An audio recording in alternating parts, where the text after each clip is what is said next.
CTET के लिए रामबाण आ चुका है। रामबाण ऑडियो सुनिए और सी-टेट को पास हो जाइए। तो चलते हैं, प्रारंभ करते हैं ये फर्स्ट ऑडियो इस साल का सी-टेट के लिए और इम्पॉर्टेंट है। लगातार आप लोग को 5 से 6 ऑडियो जाएगा, मनोविज्ञान का, शिक्षण का और पर्यावरण का, संस्कृत का, हिंदी का, सभी सुनते जाएंगे। तो अब चलते हैं एकदम सब विषय को मिला के।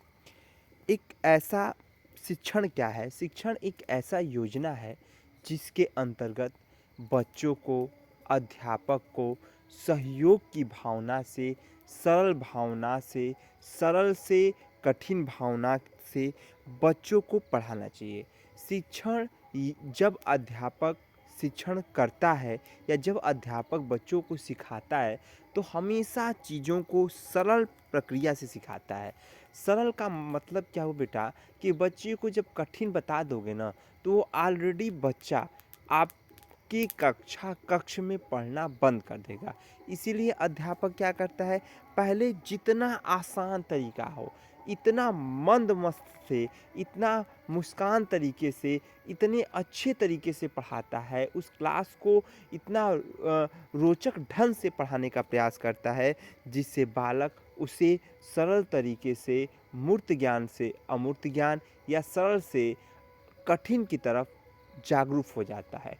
इसीलिए जब बच्चे को अध्यापक पढ़ाता है तो ये ध्यान देने की बात ये है कि वो हमेशा सरल से कठिन की तरफ जाए, मूर्त से अमूर्त की तरफ जाए और चीज़ों को सीख के आगे सीखने का चेष्टा करे। पहला बात ये है। जब तक उसका ज्ञान नहीं होगा, उसका प्रारंभिक ज्ञान नहीं होगा, तब तक वह अंतिम ज्ञान पे नहीं जा पाएगा। तो प्रारंभिक ज्ञान कैसा होना चाहिए? तो प्रारंभिक ज्ञान एक सरल तरीके से होना चाहिए। प्रारंभिक ज्ञान मूर्त होना चाहिए कि अमूर्त होना चाहिए? तो प्रारंभिक ज्ञान मूर्त होना चाहिए। इतना पॉइंट एकदम ध्यान रखना बेटा। जब बच्चा विद्यालय जाने वाला होता है तो जो ज्ञान को ले के जाता है विद्यालय, तो जो ज्ञान उसके पास होता है मेरे प्यारे बच्चों, वह पूर्व ज्ञान होता है। और जो विद्यालय में जाने के लिए जागरूक हो जाता है, जब विद्यालय वो चला जाता है, वहाँ से नया ज्ञान प्रारंभ हो जाता है।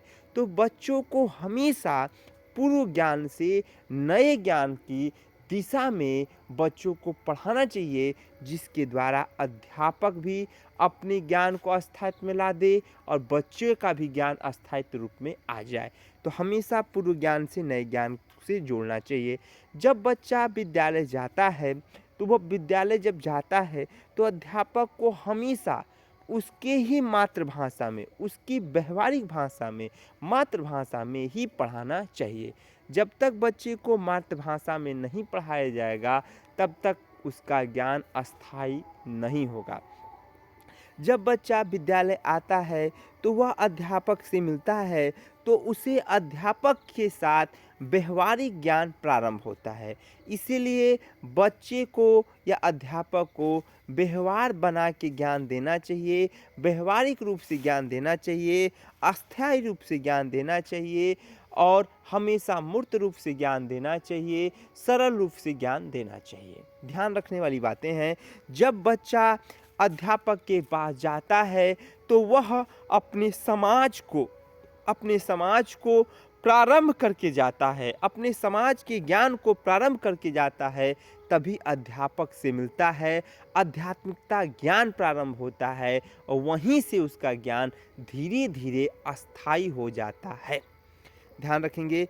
अर्जन कहाँ से होता है? तो अर्जन परिवार के द्वारा होता है, अर्जन परिवार पड़ोस के द्वारा होता है।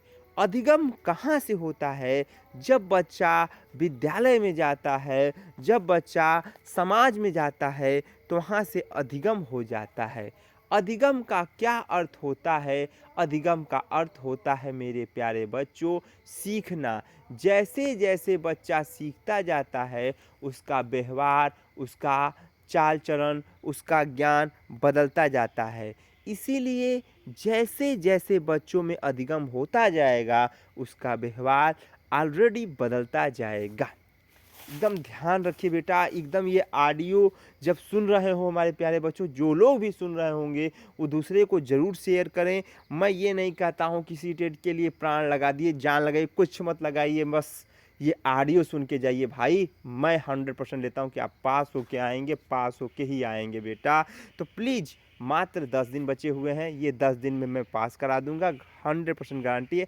आप कापी पेन रखे रहिए, जो शब्द आपको लग रहे हों कि ये शब्द मैंने नहीं सुना हो, उसको बस नोट करते जाइए। जब बच्चा जब बच्चा ज्ञान की बात करता है तो वह ज्ञान कैसा होना चाहिए, तो वह ज्ञान मूर्त होना चाहिए। वो मूर्त से अमूर्त की तरफ जाना चाहिए, संश्लेषित की तरफ विश्लेषित की तरफ जाना चाहिए। संश्लेषण का मतलब होता है बेटा ज्ञान को जोड़ना, विश्लेषण का अर्थ होता है विखंडन करना, ज्ञान को तोड़ना। जब तक वह ज्ञान को जोड़ेगा नहीं, संश्लेषित जानेंगे, जब तक ज्ञान को जोड़ेगा नहीं तब तक वो विश्लेषित नहीं करेगा, तब तक वो ज्ञान को विखंडित भी नहीं करेगा। तो ध्यान रखेंगे, बच्चे को हमेशा पहले धीरे धीरे जोड़ना सिखाना चाहिए।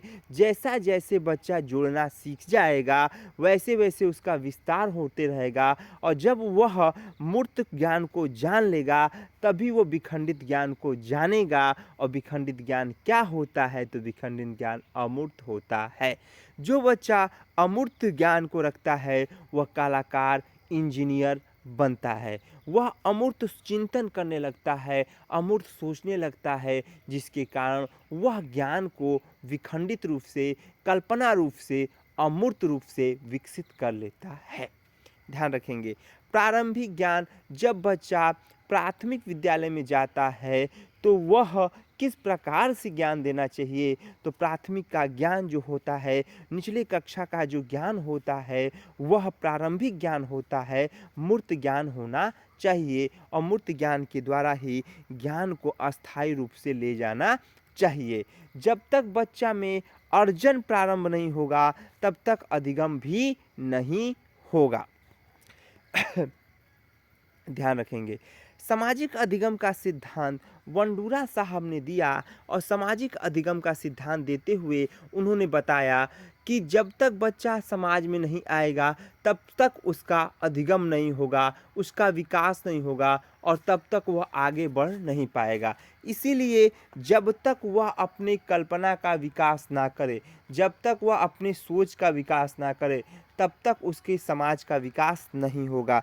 इसीलिए उसे पड़ोसी से जाना चाहिए, उससे पड़ोसी से मिलना चाहिए, उसे परिवार के उन लोगों से, उन व्यक्तियों से मिलना चाहिए जिन व्यक्ति में भाषा का विकास ज़्यादा हो। जिन व्यक्ति में भाषा का विकास ज़्यादा होगा वह भाषा को अलग तरीके से विकसित करेगा, उसी प्रकार से बच्चा सीखता चला जाएगा। भाषा विकास का सिद्धांत चमोस्की जी ने दिया था, और भाषा विकास भी अर्जन से अधिगम की तरह ही जाता है। जब तक भाषा विकास में अर्जन नहीं होगा तब तक भाषा विकास में अधिगम भी नहीं होगा। इसीलिए अर्जन से अधिगम की तरफ भाषा का विकास होता है।